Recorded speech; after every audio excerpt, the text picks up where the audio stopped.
Welcome to Gardener's World. I've wanted to say that for a long time. But seriously, welcome to the latest Norwich Society Historians Talk. My name's Terry George, and I'm a retired teacher. I had an interest in Norwich's history for a long time. One of the beauties of retirement is that it's given me the opportunity to pursue my interests more fully. Today, I want to take you on a voyage of discovery. A voyage of discovery of some of Norwich's hidden treasures which lie beneath our feet as we walk through our wonderful city. Of course, I'm talking about Norwich's Undercrofts. Along the way, I'll tell you some of the things I found out about them, and also I'll say something about how my interest developed and how I was spurred on to try and visit as many of these Undercrofts as possible. So far, I've been lucky enough to visit about 60. Most of you will have seen photographs of the more accessible, the more popular Undercrofts. For example, Dragon Hall, Strangers' Hall, the Bridewell, in books and online. But the photographs I will be showing you today are mostly of Undercrofts that are rarely, if ever, open to the public. So, sit back and enjoy as we boldly go where few have gone before, at least not for a long time. Thank you. I've called my talk Norwich's Hidden Heritage because for the most part its medieval Undercrofts are just that, hidden from view, in some instances in the most unexpected places. We're all familiar with Norwich's stunning visible heritage which is above the ground, such as the castle, the cathedral and Helm Hill, but an equally fascinating heritage lies hidden mostly underneath the ground. Here, for example, is a 16th century building on Bedford Street, currently a travel agent's. It has the remains of a stunning 16th century shop front. It is highly visible and it's passed every day by hundreds of people as they walk along Bedford Street, many of them totally unaware of what lies beneath the travel agents. But beneath this building there lies an example of our hidden heritage, a 15th century Undercroft. When I visited, it was not in use. Most of the staff working in the travel agents had never been down there. Access was through a small hatch in the floor at the back of the shop, and despite the light bulb on the photograph, there was no lighting when I visited, and I had to rely on my torch to be able to see.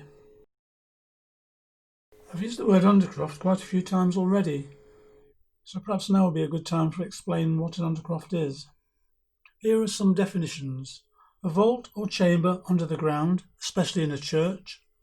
A cellar or storage room, often brick-lined and vaulted, but my preferred definition comes from the renowned architectural historian Nicholas Pevsner. An Undercroft is a vaulted room beneath the main room of a medieval house.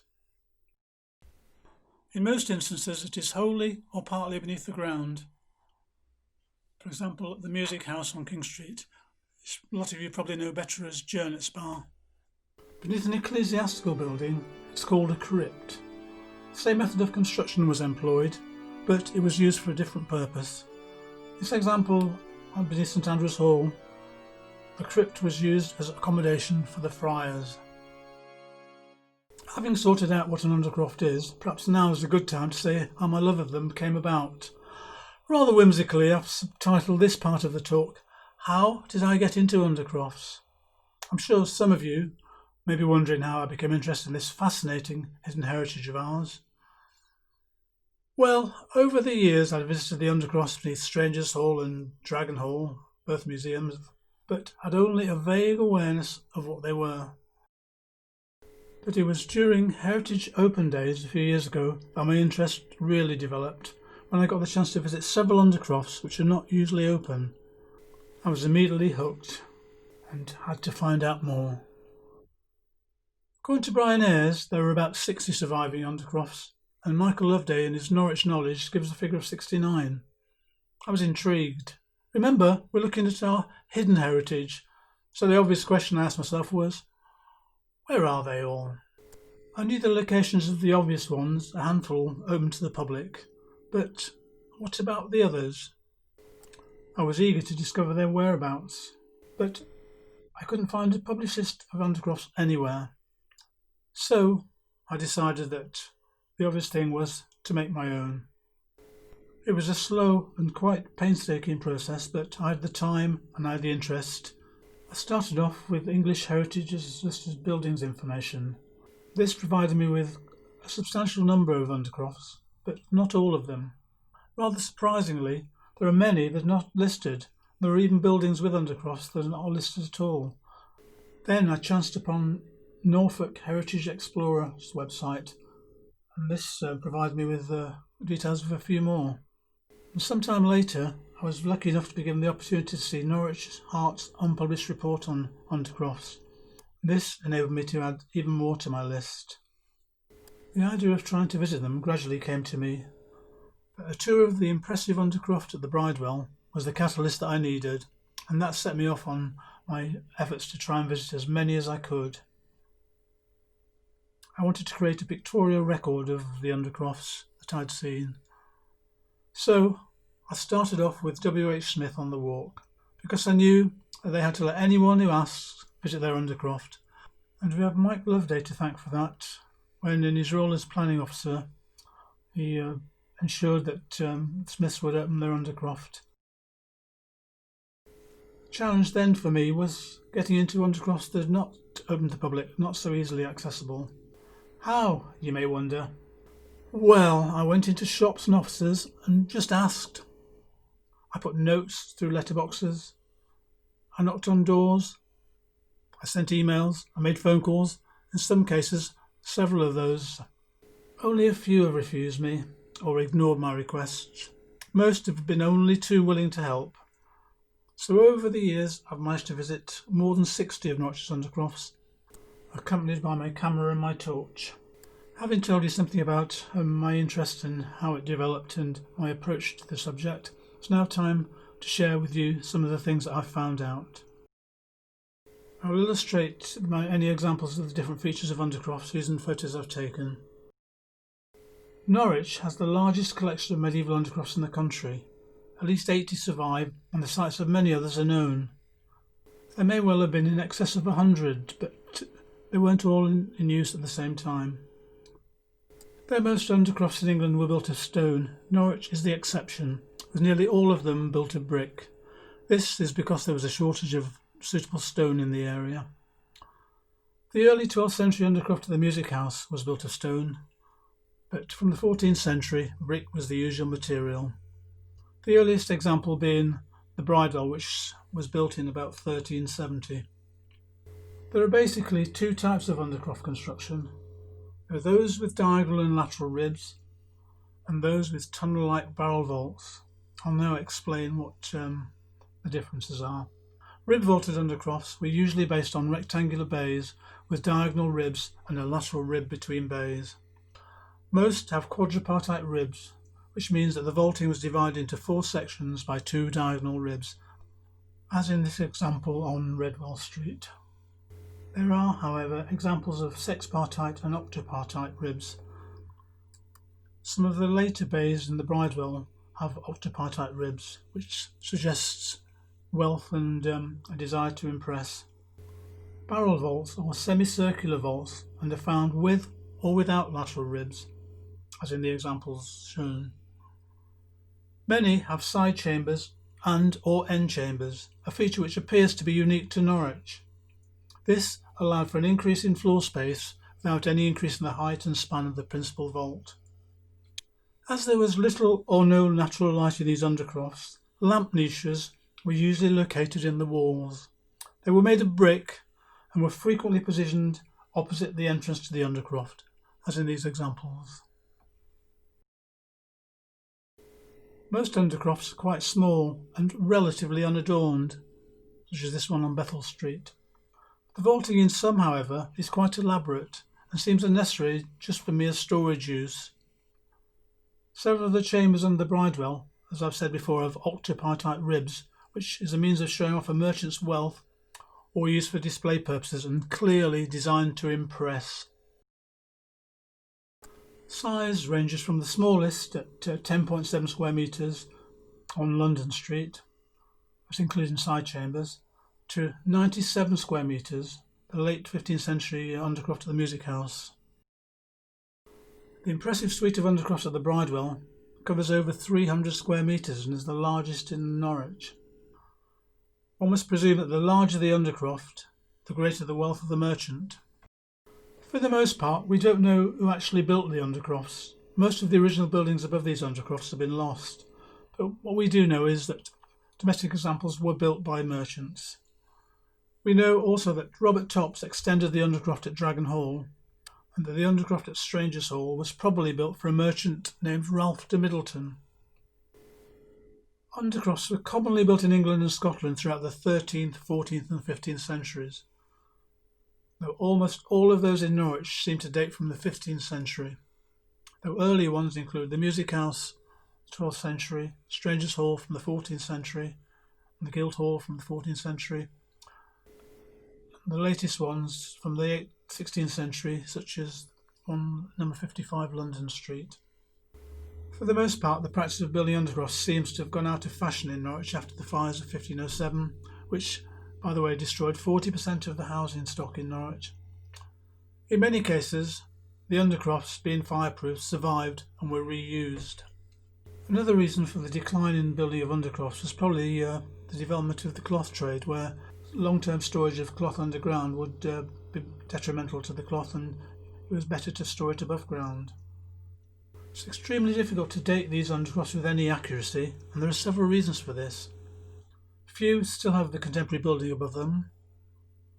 Most of them are relatively unadorned, and there seems to be no correlation between the type of construction, the barrel vault or rib vault, and the date of construction of an undercroft. Therefore, many have been dated by comparison with other undercrofts in the area, whose date of construction is known. An important question we need to consider is what they were used for. Either they were built to provide level, fireproof foundations for timber-framed houses. Domestic examples were owned by merchants and were believed to have been used for storage. Domestic examples were accessed from inside the building above them, usually by a stair of brick, or entered by an external door, normally from the side or at the rear of the property. This, of course, would have restricted the size of the goods that could be stored to what one man could carry down the steps. Unlike in other cities like Chester, there are no known examples of undercrofts being used as shops in Norwich. Larger undercrofts, such as Bedford's and the Bridewell, however, may have been used for display rather than just for mere storage. Let's have a look now where they are on the map. Most of Norwich's undercrofts are to be found on the south side of the River Wensum, taking advantage of hillside sites as the ground rises steeply. There are only a small number on the north side of the river, only 4 that I'm aware of. A large proportion of the surviving undercrofts to be found in just a few streets. There are at least 7 on King Street, 5 on Bedford Street and Pottergate,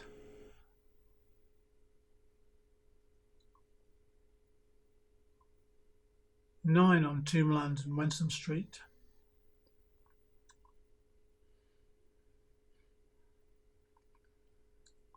8 on St Giles Street,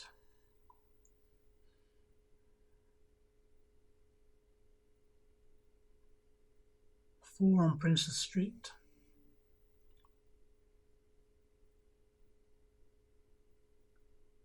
4 on Elm Hill,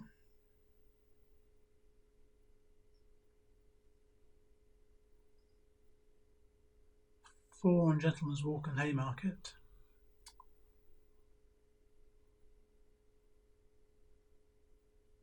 3 on Queen Street,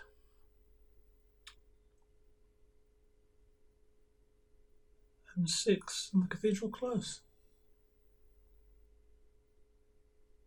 As I said earlier, my research into undercrofts is a project for several years, during which time I've been lucky enough to visit over 60 of Norwich's undercrofts.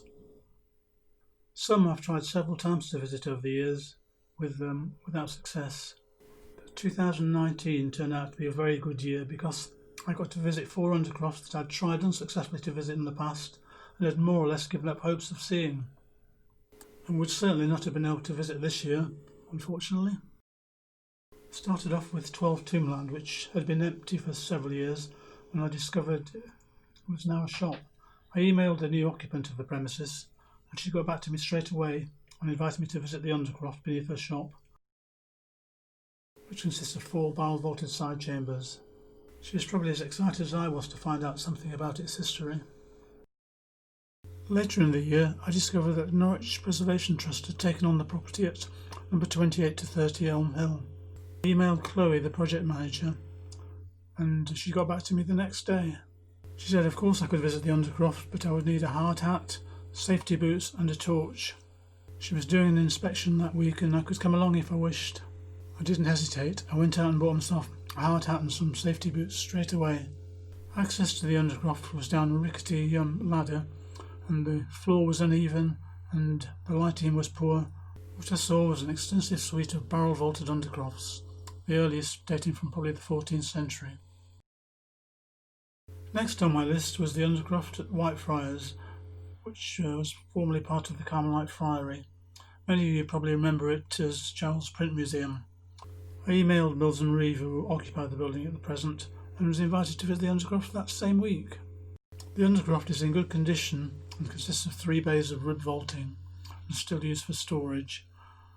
I visited on a Friday and was told that if I'd come on Thursday I might have experienced supernatural activity, as that regularly happens on a Thursday. And last on my list was on the Close, formerly the Cellar's Undercrofts for the Benedictine monastery. What I saw was 4 barrel-vaulted side chambers, alas no longer stocked by the cellarer. There are still quite a few Undercrofts in Norwich that I've not been able to visit, but 2020 has not been a good year for visiting Undercrofts, so hopefully next year I might be able to add to my collection. So which ones can you visit? I originally wrote this before the lockdown, but under normal circumstances these are some of the ones that are open to the public either occasionally or regularly or on request. Strangers Hall is open when the museum's open. Journey Spa is open weekday evenings during term time. Bookable tours can be made to Candy Cafe and the Bridewell. Once they're open occasionally, either on Heritage Open Days or occasionally at other times during the year. Fat Face, Zellies, Assembly House, Guildhall and Dragon Hall. Some which are open for events or private bookings include Bedford's, the Louis Marchese, the restaurant the Trattoria Rustica, and of course Augustine Stewart House, which is now Cryptic Escape. And I understand that the Undercroft is now used for 2 game rooms. The Carnary Chapel at the Cathedral is open occasionally for exhibitions, and of course on request W.H. Smith, which I mentioned earlier. Definitely one to go to when you get the opportunity. As I said earlier, there are at least 80 surviving Undercrofts in Norwich, and most of the domestic examples were once used for storage, but what are they used for now?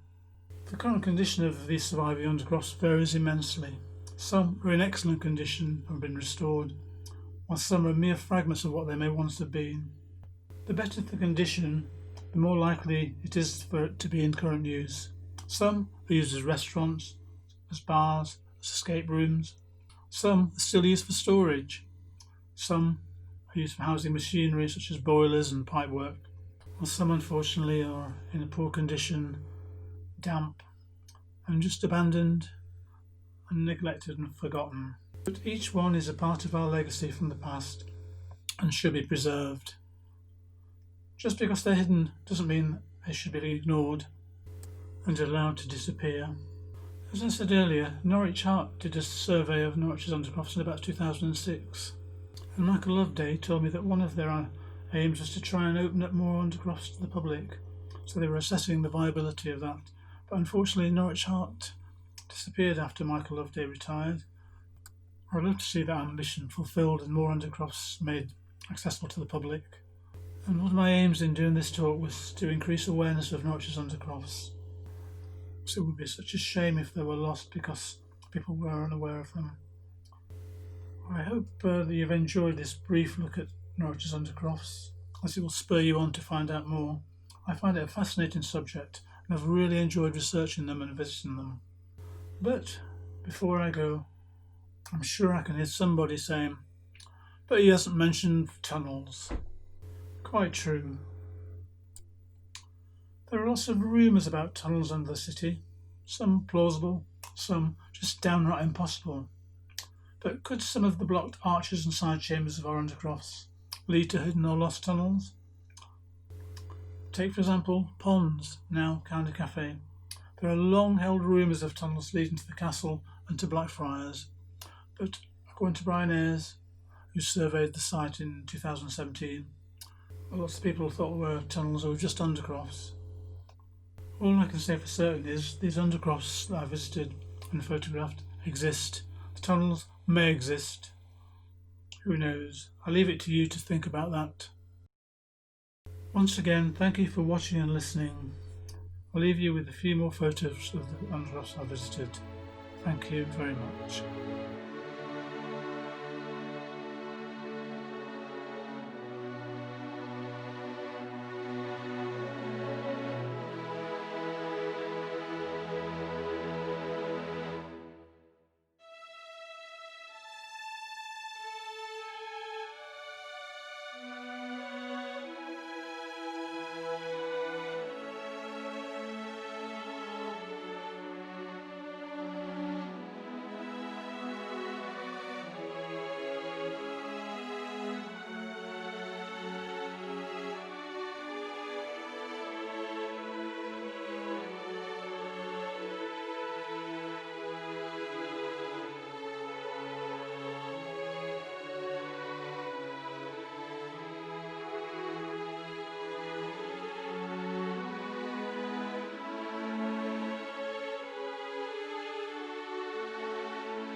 I'm sure some of you may be wondering how I became interested in this fascinating hidden heritage of ours. Not really.